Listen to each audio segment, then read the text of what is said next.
hallelujah. Hallelujah. Ọmọ ẹ̀ náà ní ìmọ́lẹ̀. Ọmọ ẹ̀ náà ní Jésù. The Son is the light.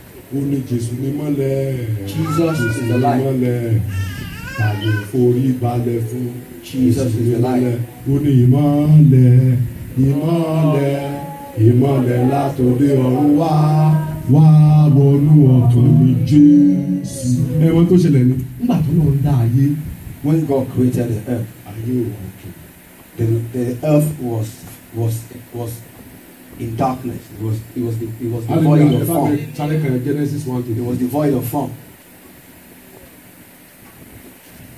Kíákíá Genesis chapter 1. Ó dọ̀ ọ̀run wọn ayé. Ayé wà lójú ibi. Ó ṣófo. Òkùnkùn wà lójú ibi. Ẹ̀mí Ọlọ́run pàápàá ò rí ibi sinmi. Ọlọ́run sì wí pé hallelujah. Yes, that is Christ, Jesus Christ. Ọlọ́run fúnra rẹ̀ yìí invite Jésù sínú ayé. God invited Jesus Christ. Ìwọ náà tó wá ló bí ọmọ ìsàlẹ̀ nítorí kò gba Jésù sínú ayé ẹ̀. Accept Jesus Christ into your Ẹ tó life. dá wa tó nílẹ̀ àti ẹ̀kún invite Jésù. The Lord who made heaven and Ṣiṣẹ́ earth. kíṣẹ́ rẹ̀ lè bá a. He Bẹ́ẹ̀ bá invited kà sí Jesus. lọ síwájú ẹ̀ ní pé nígbà tó bẹ̀rẹ̀ sí dáa tó gbogbo ẹ̀ wọ́n lè dáradára ni and that was when Jesus Christ was invited. When you look at the work of creation, So, everything that God created was good. Bí ọmọ sì And that náà was when, at the end of the day, it was stated that everything was good. And that person that was good was Jesus Christ. so ọmọ sẹlẹ̀ ìmọ̀lẹ̀ gbọ́dọ̀ wà lọ́wọ́ ẹ̀ ó dẹ̀ gbọ́dọ̀ wà lọ́kàn ẹ̀ kí ṣe tó wà lọ́wọ́ náà. As a celestial, Ṣùgbọ́n you kó must wà carry the lọ́wọ́ light, àwọn ayé ẹ̀. and then you must have it in your heart.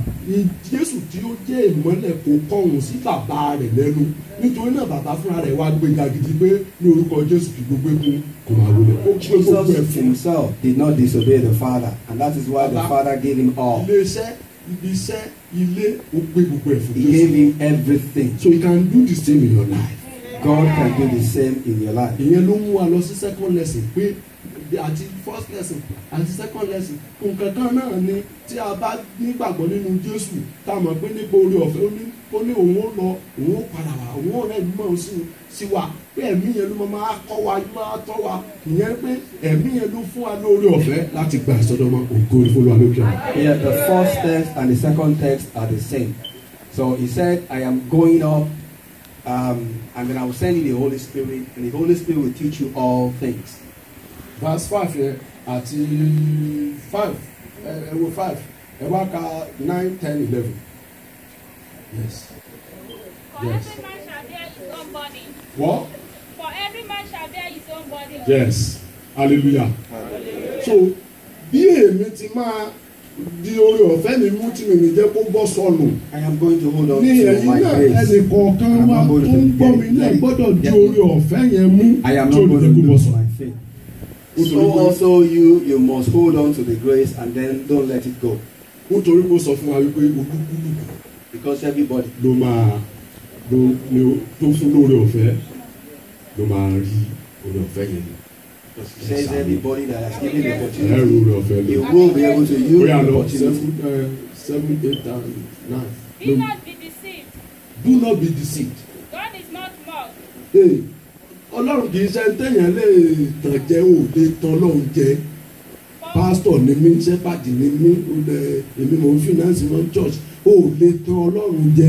Ní tó ní tó fi fìnánsì tó jẹ́ yẹn orí ọ̀fẹ́ ni. Kí ló wí máa mi?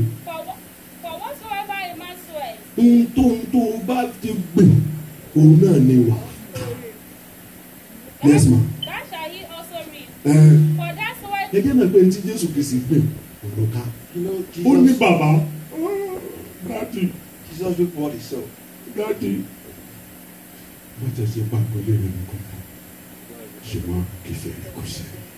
But Daddy, if it is possible for you to take this cup away from me, but lo and behold, it is not my will, but Lord, but it is not my will, but let your will be done. Hallelujah. Hallelujah. Ẹ mọ tó wá ṣẹlẹ̀ ni, wọ́n wá kàn má gbélé bùtọ́. He was nailed to the cross. Ó ní ebi ń pa òun. I am Wọ́n fún hungry. lọ́ọ̀tì kíkan. They gave Wọ́n lè him. ládẹ́ ẹ̀gbọ́n. They gave him. Wọ́n ti kàn ọ̀rẹ́ dín ní èso. He was being Wọ́n nailed to tún the kàn cross. ní They pierced him. ọkọ̀ lẹ́gbẹ̀ẹ́. They pierced him. Ẹ wá mọ́ tó ṣe ni, ó wá wò ó báyìí. Ó ní bàbá. dáríjì àwọn olè with ìtọ́jú all the ọkọ̀ suffering, with all the suffering, he asked for forgiveness for this, ṣùgbọ́n ní àwa ní for the persecutors. ègún là ń gbé Father, jù forgive them. ègún àwọn orò àti ti Ṣàngó àtàwọn Ọya nígbà tí wọ́n fẹ́ lọ tán Ṣàngó nígbà tó gbágbára tán kò mọ gbọ́dọ̀ ló fún lágbára ó wá mú agbára yẹn ó fẹ́ ṣàgùn sí bí àwọn ọ̀tá ẹ̀ bó ṣe lórí òkè tó ṣàgùn báyìí iná kan dànù lẹ́ẹ̀gẹ̀gẹ̀ èpè ní gbogbo àwọn bàbá wa fi lẹ̀ fún wa Jésù nìkan ló jìyà tó fi àdúrà sílẹ̀ fún wa. What our forefathers left for us is not something to be emulated or something to subscribe to. mo ní They left causes for us. It's only Jesus that has brought us blessings. mo ní àǹfààní láti wà pẹ̀lú bàbá Ọ̀ṣọ́fà fún ọdún mẹ́fà láti bí ọdún mẹ́fà yẹn ni bàbá yẹn ti ń pariwo fún wa òun ti parí iṣẹ́ tọ́lọ̀ náà ọwọ́ yín ló kù sí ẹ bara yín jẹ́ pátápátá bàbá ohun nìyẹn ẹ bara yín jẹ́ pátápátá kì í ṣe ohun nìyẹn Jésù sọ bẹ́ẹ̀ Jésù ní bàbá dáríjì wọn ìtọ́jú ọkọ̀ mi. Our father-in-law, when he was alive, I was with him about 6 years, was always giving us reprimands, and then the rest is history. Bàbá dẹ̀ parí iṣẹ́ mo sọ fún wa mo ti parí iṣẹ́ mi mo ti parí iṣẹ́ mi iṣẹ́ òun lọ́lọ́run rẹ̀ ẹnu ayé Ọlọ́run ti fún ẹ lórí ọ̀fẹ́ What work have you been commissioned to do? láti ṣiṣẹ́. God has given you the grace to do this work. n tó pọ̀ ẹ̀kú ni pé kò wá bẹ̀rẹ̀ What you must do nínú now ìwé yẹn wí. is to ask. nítorí olúkúlùkù ni yóò ru ẹrù ti ara rẹ̀. Ta àkọ́kọ́ ti sọ́lẹ̀ kan first lesson ti sọ́lẹ̀ kan hẹ́n ṣùgbọ́n kí ẹni tí à ń kọ́ nínú ọ̀rọ̀ náà máa pèsè ohun rere gbogbo fún ẹni tí ń kọ́ ni. ok kí a má ṣe tàn yín kẹ́ ẹ gbọ́ o kẹ́ ẹ máa fáwọn olùṣọ́ àgùntàn ń ṣe bó ń ṣiṣẹ́ Amẹ́ríkà ló dún tí wọ́n ti lò ó sọ ó wà lára Ìbàdàn náà wà lẹ́kọ̀ọ́ káàkiri wọn tí wọ́n ń ṣiṣẹ́ pẹ̀lú ẹ̀ ṣùgbọ́n iṣẹ́ Olúwa wọ́n lè ṣe iṣẹ́ Olúwa iṣẹ́ Olúwa ju gbogbo iṣẹ́ lọ. God's work is more than everything. So àwọn tó wá tó ń jókòó ó ní kó máa pèsè fún àwọn tí ẹ̀sọ́ ẹ̀ka àmà mi. kí a má ṣe tàn yín jẹ a kò lè gan Ọlọ́run nítorí ohunkóhun tí ènìyàn bá fúrúgbìn òun yóò sì ká nítorí ẹni tó bá fúrúgbìn sípa ti ara rẹ̀ nípa ti ara ni yóò ká ìdìbàjẹ́ ìjẹ́ ìtìtì ẹni yẹn tí sókè. ó bá fúrúgbìn sípa ti ẹ̀mí nípa ti ẹ̀mí ni yóò ká ìyà ẹ̀mí. ẹ má sì jẹ́ kí agadájá wa ní rere ṣe nítorí àwa ò ká nígbà tí àkókò bá dé tí a kò bá ṣe àárẹ̀ rẹ̀. Hallelujah. Hallelujah. Mo rò pé ti ká àbẹ̀yẹn sókè ó ní ẹ máa pèsè gbogbo fún àwọn tí tó ń kọ́ ni àwọn ará ilé pàápàá jùlọ ẹ̀ka bẹ̀ ṣùgbọ́n kí ẹni tí à ń kọ́ nínú ọ̀rọ̀ náà máa pèsè ohun rere gbogbo fún ẹni tí ń kọ́ ni. tóbi tó parí sí yẹn Kí a má ṣe tàn yín jẹ lórí ẹ̀. hallelujah ó sọ ọ́ nìkan ó ní àwọn pàápàá jùlọ àwọn ará ilé ìgbàgbọ́ rẹ̀ pé hospital chapter 9 hallelujah pàápàá jùlọ àwọn ará ilé ìgbàgbọ́ tí kò bá ṣe é kó ti fìdí àwọn yẹn kalẹ̀ pé kọ́ jókòó èfì nígbà tí Pétérù ń ṣàníyàn tí Jésù lọ ní àmọ́ àtẹnumọ́ wọ́n sọ̀rọ̀ gbàgbà nígbà Jésù wá kú tán ó wá padà lọ pẹja Jésù wá kú dáa ó wá pẹja yẹn láti aago 9 alẹ́ kò rẹ́jà apá títí di aago 5 Jésù wá débẹ̀ láago 5 ó ní